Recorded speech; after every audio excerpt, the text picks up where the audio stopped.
तो हमारे साथ लगातार देश की बहस में हमारे दर्शक भी जुड़े हुए हैं, हमारा वरिष्ठ पैनल भी जुड़ा हुआ है और बात हो रही है कि यूनिफॉर्म सिविल कोड से आखिर इतना डर क्यों? क्या इससे किसी धर्म विशेष को नुकसान होगा? क्या खतरा आ जाएगा? और जब एक देश है, एक संविधान है, तो फिर एक कानून क्यों नहीं है? इन तमाम पहलुओं पर हम बातचीत कर रहे हैं। शुभम हमारे साथ, हमारे दर्शक इंदौर से जुड़ चुके हैं। शुभम बोले। देखिए, देखा जाए तो मेरा ऐसा मानना है कि इसका जो भ्रम फैलाया जा रहा है ये सरासर गलत है। देखा जाए तो यूनिफॉर्म सिविल कोड का एक्जिस्टेंस अगर हमारे देश में आता है, तो इससे देश को बहुत ज़्यादा फ़ायदा ही होगा। साथ ही साथ हमारे यहाँ पे जो वुमेन एम्पावरमेंट और डिप्रेस्ड क्लास है, इन्हें भी बहुत ज़्यादा फ़ायदा मिलेगा। सरकार अगर इस यूनिफॉर्म सिविल कोड को लाती है, तो हमारे संविधान के जो 3 संविधान की प्रस्तावना के 3 खास वर्ड जो हैं, जैसे कि सेक्युलर, रिपब्लिक और डेमोक्रेसी को तो मजबूती मिलेगी ही मिलेगी, साथ ही साथ इक्वालिटी को भी बहुत ज़्यादा मजबूती मिलेगी। ठीक है, आप उसकी हिमायत कर रहे हैं।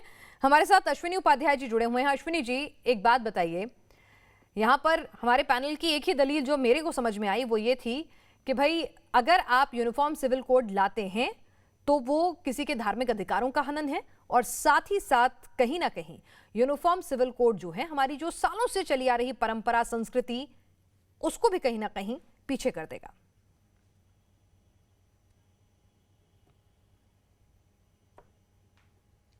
देखिए पिनाक जी, यूनिफॉर्म सिविल कोड का मतलब यूनिफॉर्म एज ऑफ मैरिज, लड़के लड़की की शादी की उम्र बराबर होनी चाहिए। इसमें हिंदू मुस्लिम का क्या चक्कर है? यूनिफॉर्म सिविल कोड का मतलब यूनिफॉर्म ग्राउंड्स ऑफ डिवोर्स, सबका तलाक लेने का एक कानून होना चाहिए। या तो मौखिक सबका तलाक हो, या लिखित में सबका तलाक हो, या तो कोर्ट के जरिए सबका तलाक हो, या बाहर सबका तलाक हो। तो एक यूनिफॉर्मिटी आ जाएगी तलाक लेने के तरीके में। गुजारा भत्ता यूनिफॉर्म होना चाहिए, मेंटेनेंस। अब गुजारा भत्ता तो सबको मिलना चाहिए, वो हिंदू बेटी हो या मुस्लिम बेटी हो, पारसी हो, ईसाई बेटी हो। इससे हिंदू मुस्लिम और पारसी ईसाई कोई धर्म का कोई लेना देना नहीं। यूनिफॉर्म सिविल कोड का मतलब विरासत का नियम सबके लिए एक हो जाएगा, वसीयत का नियम सबके लिए एक हो जाएगा, प्रॉपर्टी का राइट सबके लिए एक हो जाएगा। तो सच्चाई तो यह है कि यूनिफॉर्म सिविल कोड से हिंदुओं को कोई फायदा नहीं होने वाला। हिंदुओं में ऑलरेडी यूनिफॉर्मिटी आ चुकी है। हिंदू में बेटी और बेटे को, बहू और बेटी, बहू और दामाद को लगभग इक्वल राइट है। कोई दिक्कत की बात नहीं है अश्विनी जी, ये सवाल भी हमारे पैनल ने उठाया। हाँ, मैं बता रहा हूं पिना जी, मैं आपको क्या कह रहा हूं, मैं आपको बता रहा हूं यूनिफॉर्म सिविल कोड आने का 90% फायदा हमारे मुस्लिम बेटियों को होगा। अभी उनको 9 साल में शादी कर सकते हैं, 20 साल में शादी होगी, वो भी पढ़ेंगी, लिखेंगी, बढ़ेंगी, वो भी बीए, एमए, बीएससी करेंगी, वो भी कॉलेज जाएंगी, इंजीनियरिंग, मेडिकल जाएंगी। नहीं, आप बार-बार मुस्लिमों को फायदा होगा बता रहे हैं, यानी कि हिंदू धर्म में सब कुछ पाक साफ है, वहाँ कोई डिस्क्रिमिनेशन नहीं है, कोई महिलाओं के साथ भेदभाव नहीं है, चाहे फिर वो ट्राइब्स के नाम पर हो या परंपराओं के नाम पर। बगल में 3 सौतन आ जाती है, वो तीन सौतन, वो जो 3 सौतन आ जाती है, वो सौतन वाला चक्कर खत्म हो जाएगा। कोई किसी की बेटी नहीं चाहती उसके 3 सौतन और आ जाए। मुस्लिम बेटियां भी नहीं चाहती है। ये तो मौज मस्ती के लिए लोग बता रहे हैं, देश की जनता को जागरूक कर रहे हैं। एक सवाल पैनल ने उठाया था कि मुस्लिम धर्म में ही ये सारी कुरीतियां, हिंदू धर्म में कोई दिक्कत नहीं है। जी, जहां जहां कुरीति है वहां कानून बना है। उनकी बारीकियों को देखिए, आप आइए बहस करिए इस पे। मर्डर तो नहीं बंद हो गया, आप आइए बहस करिए, कानून बनने के बाद क्या अच्छाइयां हैं क्या बुराइयां हैं, चलिए उसी पे पहले बहस कर लीजिए। कोई चलिए ठीक है, अश्विनी जी को जाना है। अश्विनी जी, आप चर्चा में शामिल हुए, बहुत बहुत शुक्रिया। विवेक जी, मुझे एक बात बता दीजिए कि आखिर जब दुनिया के दूसरे मुल्कों में यूनिफॉर्म सिविल कोड लागू होता है, कई ऐसे मुल्क जहां पर इस्लाम जो है वो बहुतायत में है, बहुसंख्यक है, वो वहां पर सबको मान्य है। इंटरनेशनली कोई मुस्लिम जाकर रह रहा है, वो वहां के कानून बड़े अच्छे से मानता है, तब कोई उसको बुर्का नहीं चाहिए, कोई दिक्कत नहीं चाहिए। लेकिन जैसे ही हिंदुस्तान में ऐसी बात होती है तो इस्लाम खतरे में क्यों आ जाता है भाई? जी नहीं, इस्लाम कहीं खतरे में नहीं है। और आप जबरदस्ती यूनिफॉर्म सिविल कोड के नाम पे यहाँ पे भ्रम फैलाया जाता है और मुसलमान जो मौलाना है और all India Muslim personal law board कूदने लगता है डर के मारे। कुछ नहीं होने वाला। हमने स्कूल की पुस्तकों में पढ़ा था यूनिटी इन डाइवर्सिटी। आपके देश की डेमोग्राफी अलग है, आपके यहाँ पे कास्ट है और देशों में कास्ट सिस्टम है, और देशों में क्या यह रूल है चर्च में और मस्जिदों में कि सिर्फ ब्राह्मण होंगे और वही पुजारी की पोजीशन रखेंगे? ये यूनिफॉर्मिटी है?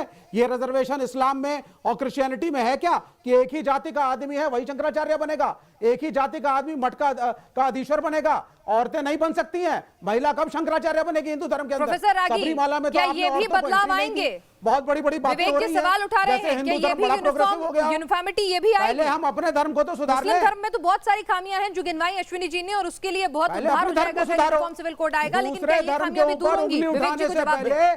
हम हिंदुओं को विवेक जी में जवाब ले अश्विनी जी से कहिए को बैठ के बहस करें इस पे। प्रोफेसर रागी, अगर और ये पहले तय करें। एक सेकंड जवाब ले लूं ना, अश्विनी जी भी नहीं है। मिनाज जी, आपका पूरा डिबेट जो है वो बेतुका और बेसुरा होता जा रहा है। हम बात कर रहे थे यूनिफॉर्म सिविल कोड की, इसमें धर्म का मामला नहीं आता तो बेसुरे हो गए। यहाँ वह सिविल मैटर्स नहीं आप चाहते हैं, और यहाँ बहुत बड़े लिबरल हिंदू बने बैठे हैं। सती माता के मंदिर है राजस्थान में। सुनिए ना, एक विवेक जी, उन्होंने अपनी बात को गहरे तरीके से सुना, उन्हें जवाब देने दीजिए। तर्क होंगे तो जिसका तर्क भारी पड़ेंगे वो बात समझ में आएगी जनता को, जवाब देने दीजिए ना उन्हें। जी रागी साहब, प्रोफेसर रागी, ये कहाँ से इस बेवकूफ़ रफियन को लेकर के चले आते हैं आप लोग? न पढ़ा लिखा है, न सिविल मैटर जानता है। रोड के छोकरे को आप लेकर के चले आते हैं डिबेट पे। हटाइए, हमारे गेस्ट हैं विवेक जी, और माननीय गेस्ट हैं, आप इस तरह की भाषा का प्रयोग ना करें, मेरी गुजारिश है। एक नेशनल चैनल है, बात नहीं कर सकता। नहीं तो आप इसकी बेहूदगी को रोकिए। बीच में मैं किसी के बीच में बोला था। हाँ, तो मैंने रोका ना, मैंने कहा ना कि शांति से सुनिए, सम्मान कीजिए। आपने नहीं बोला, आप बोलिए, अब जवाब दीजिए आप। मैंने उन्हें रोका तुरंत कि आप बीच में मत बोलिए। इस बेवकूफ को यह पता नहीं है कि जो यूनिफॉर्म सिविल कोड है उसमें जनेऊ का मामला नहीं आता है। इस बेवकूफ को यह पता नहीं है ये कि सिर्फ प्रॉपर्टी के सक्सेशन, मैरिज, डाइवोर्स से लेकर के और हेरिडिटरी ट्रांसफर को लेकर के आता है। ये लेकर के चला आ गया जनेऊ, हिंदू धर्म में क्या बुराइयां हैं, मुस्लिम धर्म में क्या बुराइयां हैं। अरे इसकी तो बात ही नहीं हो रही है। प्रधानमंत्री में हिम्मत नहीं है बोलने की। ढेले भर का नहीं है। आप लोग बिठा करके विवेक श्रीवास्तव, अरे चुप रहो। हाँ, बिल्कुल नहीं है। पकड़े गए तो आप चुप रहो, पाओगे। तुम्हारे पास कोई लॉजिक नहीं है। यहाँ बैठ के कुरान और इस्लाम को गाली देना, पहले बात सुनिए, अगर ये तय करो बैठ के कि इसमें बहस करेंगे बैठ के, अगर इंडिया को आगे बढ़ाना है। विवेक जी, मैं फिर से प्रोफेसर रागी, हम चाहेंगे कि हम लोग शब्द जो है अपने चुनाव उनका ठीक ढंग से करें। डॉक्टर सतीश प्रकाश जी, अगर सिर्फ ये जो कुछ इंपॉर्टेंट मैटर हैं जो जेंडर इक्वालिटी की तरफ बढ़ाते हैं इस पूरे मामले को, तो फिर हानि क्या है? क्यों इतना अपोज है इसका? से जरा बाहर उठा करके रखिए। और देखिए पिनाक जी, निश्चित रूप से जेंडर इक्वलिटी की एक समस्या है, इसमें कहीं कोई दो राय नहीं। लेकिन इसमें यही भी एक सच्चाई है कि भारतीय समाज जातीय व्यवस्था को लेकर के भी कहीं ना कहीं उसके अंदर डिस्क्रिमिनेशन है।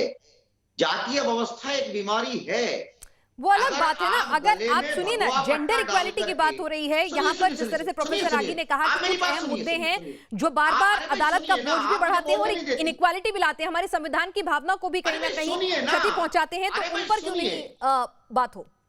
आप सुनिए ना, ये सवाल तो संजीत रागी जी का इसका जवाब देंगे ना जी, कि भारत में बाबा साहब ने 1952 में जो जेंडर इनइक्वलिटी है हिंदू धर्म में, हिंदू कोड बिल बनाने की बात की।